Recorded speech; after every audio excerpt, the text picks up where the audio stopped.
Pare tudo o que você está fazendo agora. O que vou te contar vai mudar completamente sua visão sobre o predador mais temido dos oceanos. Você acha que o megalodão era invencível? Que nadava sozinho no topo da cadeia alimentar? Errado, muito errado. Existiam criaturas nas profundezas que faziam o próprio megalodão tremer. E hoje, você vai descobrir quem eram elas. Imagine um tubarão do tamanho de um ônibus escolar.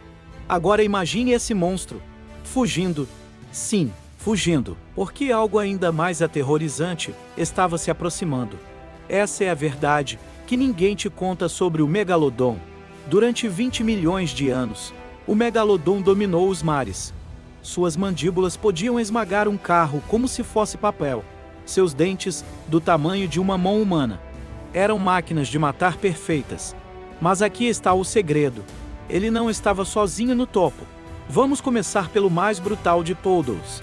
O Leviathan Melvillei. Se você acha que o nome é difícil de pronunciar, espere até descobrir do que essa criatura era capaz. Um cachalote pré-histórico com dentes do tamanho de garrafas de vinho. Garrafas de vinho. Enquanto o megalodon tinha cerca de 18 metros. O Leviathan chegava aos mesmos 18 metros. Mas aqui está a diferença crucial. O Leviathan tinha um cérebro INURMI. E sabe o que isso significa? Estratégia, inteligência, caça em grupo. Pense nisso por um segundo. O megalodon era uma máquina de matar solitária. O Leviathan, uma gangue organizada de assassinos dos mares. Quando eles se encontravam, não era apenas uma luta, era uma guerra.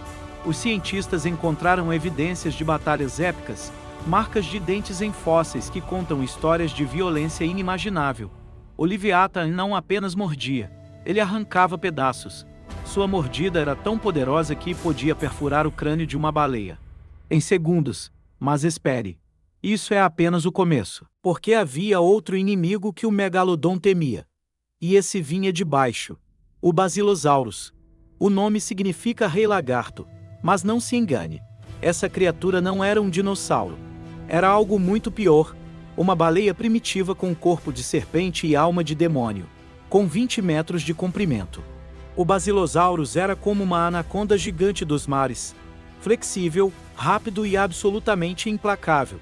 Enquanto o megalodon dependia de ataques diretos, o Basilosaurus era um mestre da emboscada. Imagine estar nadando tranquilamente quando, do nada, uma criatura serpentiforme do tamanho de 2 ônibus surge das profundezas. Seus dentes afiados como navalhas se cravando em sua carne, antes mesmo de você perceber o que está acontecendo. O Basilosaurus tinha uma vantagem que o megalodon não podia superar: agilidade.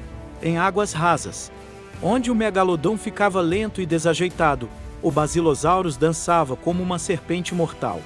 Mas havia algo ainda mais perturbador sobre essas criaturas. Elas não matavam apenas por fome. Fósseis mostram evidências de ataques desnecessários, violência pura, como se o prazer de matar fosse parte de sua natureza. E então temos os mosassauros. Sim, aqueles do filme. Mas a realidade era ainda mais aterrorizante que Hollywood poderia imaginar. Com mandíbulas que se abriam em ângulos impossíveis, eles podiam engolir presas inteiras. O mosassauro não era apenas grande, era adaptável. Podia caçar em águas profundas, rasas, quentes ou frias. Onde quer que o megalodon fosse, o mosassauro podia seguir. E com sua visão noturna superior, a escuridão das profundezas era sua aliada, não sua inimiga. Pense em um crocodilo. Agora multiplique por 10. Adicione nadadeiras, visão perfeita e a capacidade de prender a respiração por horas. Esse era o mosassauro. Um pesadelo vivo que transformava o oceano em seu playground particular. Mas aqui vai uma revelação que vai explodir sua mente. O maior inimigo do megalodon não era nenhum desses gigantes. Era algo muito menor e muito mais mortal. Outros tubarões. Sim, você ouviu direito. Tubarões menores, mais rápidos e mais inteligentes estavam evoluindo. E eles tinham uma arma secreta: números.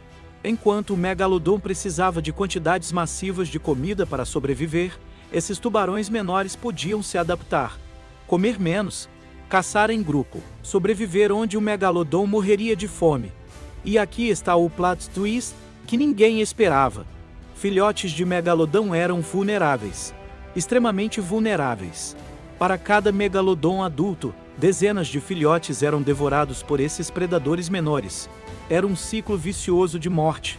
Agora, se você está achando isso fascinante e quer descobrir mais segredos obscuros do oceano pré-histórico, esse é o momento perfeito para deixar aquele like e se inscrever no canal, porque o que vem a seguir vai fazer você questionar tudo o que achava que sabia sobre predadores marinhos.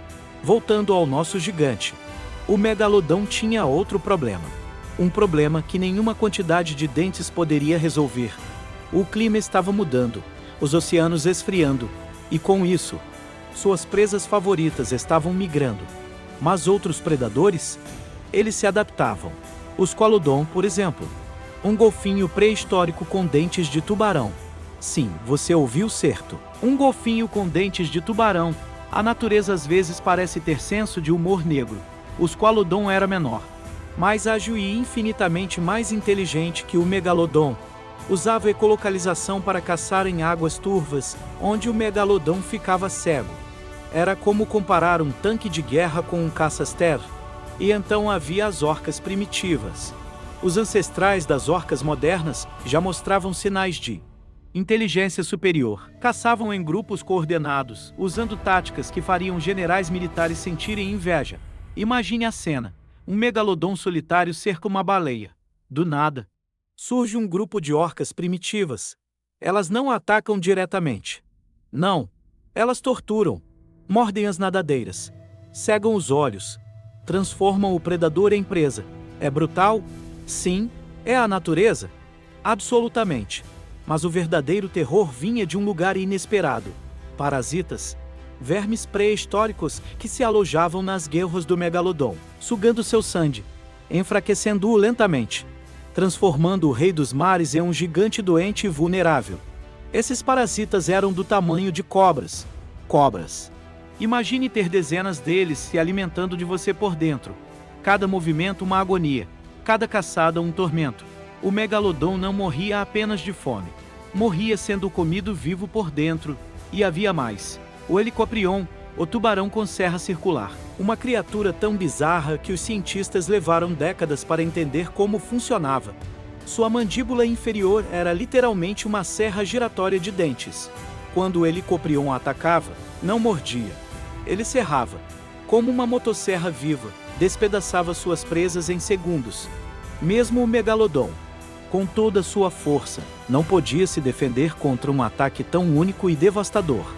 Mas o golpe final veio de onde ninguém esperava. Mudanças nas correntes oceânicas criaram zonas mortas, áreas sem oxigênio onde nada sobrevivia. O megalodon, com seu metabolismo massivo, não podia atravessar essas zonas. Outros predadores?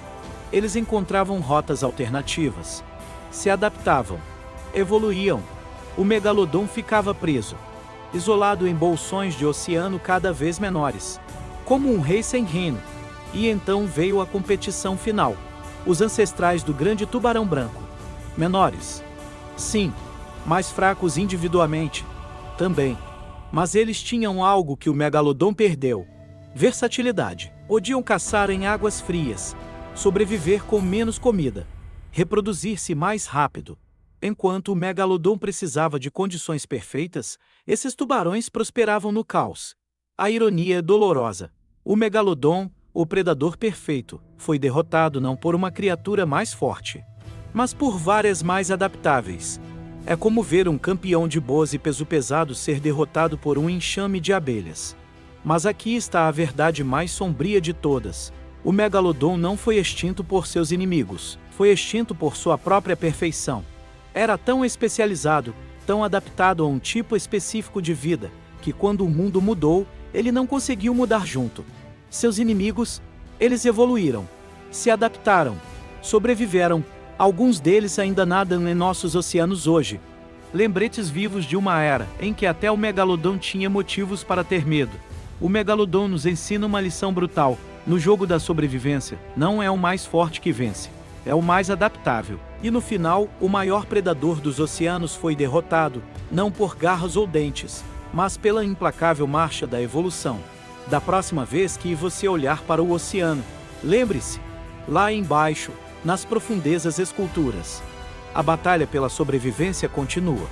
E os vencedores nem sempre são quem você espera. O Megalodon está morto. Seus inimigos evoluíram, e o oceano nunca esquece.